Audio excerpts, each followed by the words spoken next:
hope. I'm here today to tell my story about hope and my son Brendan. My son Brendan was born May the 7th, 1991. He was the first of 5 pregnancies. I feel like that with my son, I always had to fight for him from the day he was born. I became pregnant with him, and at 2 months tried to miscarry with him, and was told basically that I was going to have a miscarriage and I would never carry him. As I said, he was the first of 5 pregnancies.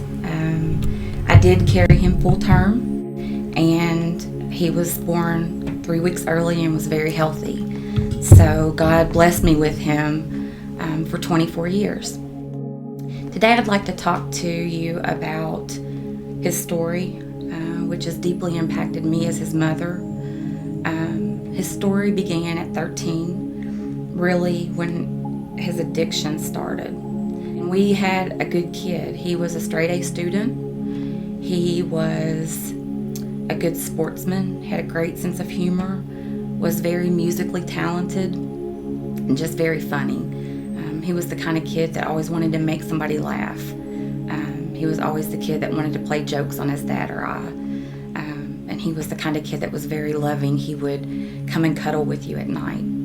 But at 13, his father and I ended up, because of his father's addiction to alcohol, separating. And this took an impact on Brendan. I realized very young in his addiction, or very early in his addiction, that he had a pretty severe problem with drugs.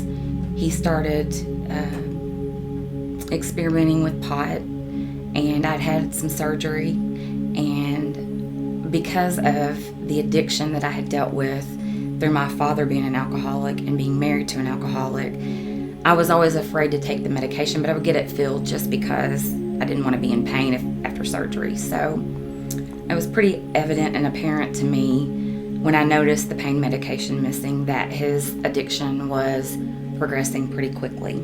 When I first found out that he was addicted, I had health insurance, so it was a struggle for me with the court systems, with the health insurance, to try to get them to understand that, look, my son's got a real problem here and it's serious.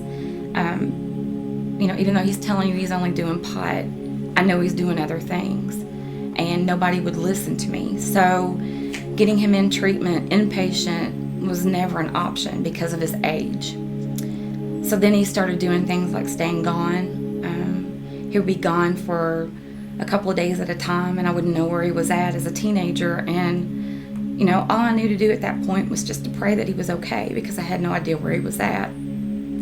He was 18, 1 month, and 2 weeks old when he got his first felony and went to jail for the first time. And I remember going to court and sitting in the courtroom and watching them bring him in shackles and thinking, what have I done wrong? Where did this child go? I had a good kid.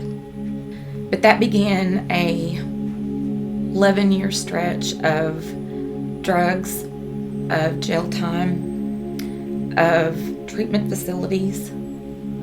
And as hard as I thought that was, what I ended up seeing the first time that my son called me and said, Mom, I need you to come to me. I'm really, really sick. He had been done some time in jail, gotten out, and when I went there, didn't realize what I was going to see, and it was him going through withdrawal. Another example of just feeling totally helpless.